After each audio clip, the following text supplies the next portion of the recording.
বলতে পারবো না, আন্দাজে এসব কথা বলতে পারবো না। আমি যে কোনো সাংসদেরই, যে কোনো জনপ্রতিনিধি, যে কোনো রাজনৈতিক দলের কর্মীর যেখানে খুশি যাওয়ার অধিকার আছে, এটা আমি জানি। আজকে যদি এমপি সেখানটায় তার নিজের এলাকায় যেতে গিয়ে সে সুরক্ষা না পায়, দুর্ভাগ্যের কারণ সবকিছু পুলিশকে বলেই সে গেছিল। তাহলে যে পুলিশ 4 মের আগে, 4 মের আগে তার বাড়ি পাহারা দিত, সেই পুলিশ আজ তাকেই পাহারা না দিয়ে তাকে মার খানোর ব্যবস্থা করছে। তাহলে আমরা কোন রাজ্যে বাস করছি? তাই আমি একটা কথা বলবো, এই সন্ত্রাসের ট্র্যাডিশন থেকে বাংলা মুক্ত হোক, সন্ত্রাসের ঐতিহ্য থেকে বাংলা মুক্ত হোক। সন্ত্রাস নয়, খোলা মঞ্চে রাজনীতি করবার বাতাবরণ বাংলায় বাতাবরণ তৈরি হচ্ছে। এই বহরমপুর স্টেশন থেকেও আমার কাছে এখানকার হকাররা এসেছিল।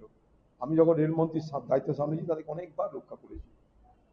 এখন রেল সম্প্রসারণ, উন্নয়ন এগুলোর নাম করে এই বাংলায় রাস্তাঘাটের পরিবর্তন করতে গিয়ে মূল যে আঘাতটা নেমে আসে সেটা হচ্ছে যে গরিব মানুষের উপরে। হকাররা তারা কেউ সেধে হকার তো হয়নি, নিরুপায় হয়ে তারা হকার, তাদের পেট চলে এই করে।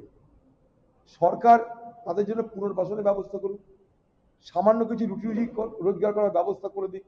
তা না করে রাতারাতি তাদেরকে আমি উচ্ছেদের অভিযানে নামি, তাহলে আখেরে আমরা কার পেটে লাফ মারছি, আমরা কার ক্ষতি করছি? এটাই কি বাংলার পরিবর্তনের নাম? পরিবর্তনের নামে প্রথম দিন থেকে বাংলার গরিব, বাংলার হকার, বাংলার সাধারণ মানুষ, তাদের উপরে হামলা করার মধ্যে দিয়ে কি আমরা পরিবর্তনের কর্মযোগ্য সূচনা করছি? আমি এর বিরোধিতা করি। পুনর্বাসন দেওয়ার মধ্য দিয়ে, আলোচনার মধ্য দিয়ে, বিকল্প ব্যবস্থার মধ্য দিয়ে এই হকার উচ্ছেদ অভিযান হোক। আবার বলছি, এটা মানবিকতার প্রশ্ন, এভিকশন নয়, রিহ্যাবিলিটেশন হোক।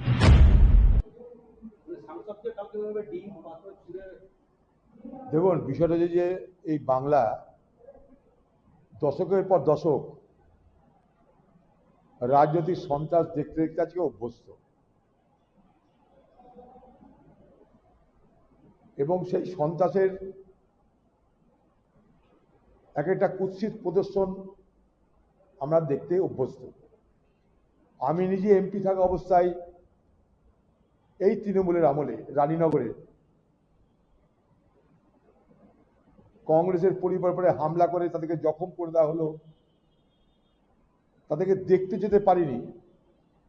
সেটা পুলিশের উপস্থিতিতে তৃণমূলের লোকরা ঘিরে আমার গাড়ি আটকে দিল, গালাগালি, গাড়ি ভাঙচুর সব হয়েছে। এগুলো দেখতে দেখতে আমরা অভ্যস্ত হয়ে গেছি। এখানে ভোট করতে গেছি, এমএলএ, আমাদের রানিং এমএলএ, তাকে রাস্তার উপরে বিডিও অফিসের সামনে মেরে মাথা ফাটিয়ে চৌচির করে দেওয়া হলো। নির্বাচনে ভোট দিতে দেওয়া হলো না, মানে নমিনেশন ফাইল করতে দেওয়া হলো না। আমি নিজে হাইকোর্টের অর্ডার নিয়ে গেছি,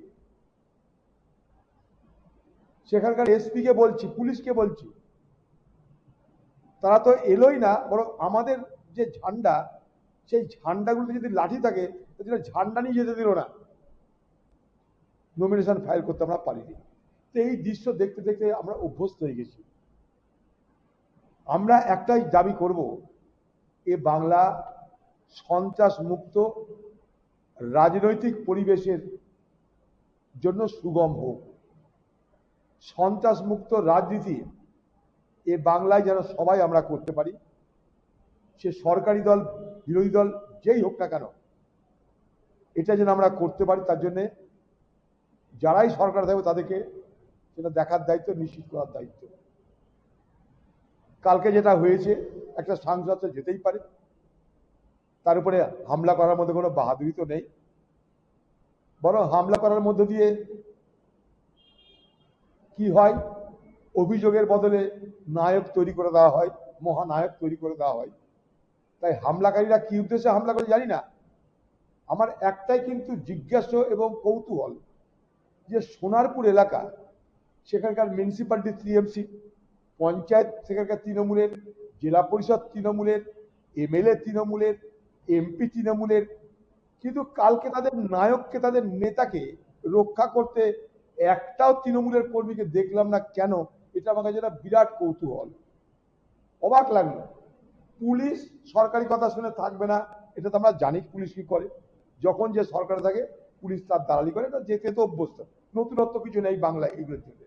কিন্তু আমার কাছে এটা অবাক লাগলো যে 7 থেকে 8 লক্ষ ভোটে জেতা ভারতবর্ষে রেকর্ড করে যেতে একটা এমপি তার নিজের এলাকায়, যেখানে সব পঞ্চায়েত, সব মিউনিসিপ্যালিটি সব তাদের, সেখানটায় তাদের নেতাকে আক্রমণ করছে। তা বোম, গুলি, পিস্তল দিয়ে, কামান দিয়ে তো আক্রমণ করেনি, যা ডিম দিয়ে বা ধাক্কাধাক্কি করেছে। সেখানটায় একটা তৃণমূলের কর্মীকে দেখলাম না কেন। তারা সব কর্পূরের মতন উবে কোথায় চলে গেল আমার জানা নাই। এমনও হতে পারে যারা তৃণমূল করতো আজ তারাই বিজেপি করছে এবং তারাই আক্রমণ করে বিজেপির কাছে বাহবা নেবার চেষ্টা করছে, এবং সেই সুবাদে যার বিরুদ্ধে অভিযোগ তাকে নায়ক করে দেওয়ার ব্যবস্থা হচ্ছে। এই রকম ভাবে ব্যাপারটা আমি দেখতে চাই।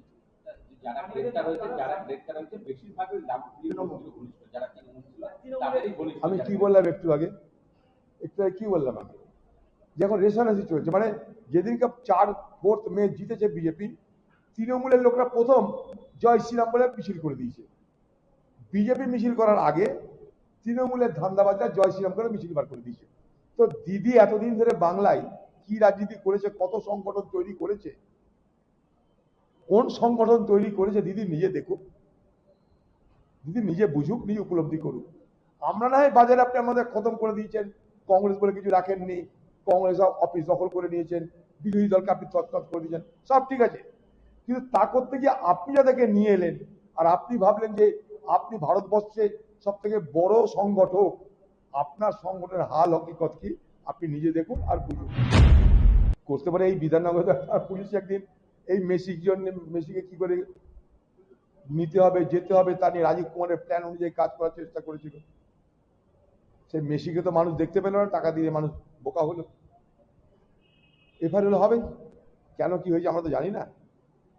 আইন আইনের পথে চলবে, এখানে আমাদের কোনো বক্তব্য নেই। আবার বলছি, প্রতিহিংসা রাজনীতি থেকে বাংলা মুক্ত হোক। প্রতিহিংসা রাজনীতি নয়, প্রতিযোগিতার রাজনীতি হোক। প্রতিহিংসা রাজনীতি বদলে বাংলায় রাজনৈতিক প্রতিযোগিতার রাজনীতি। জানি না এগুলো, আমি আহত হলে চিকিৎসা হবে এটাই জানি।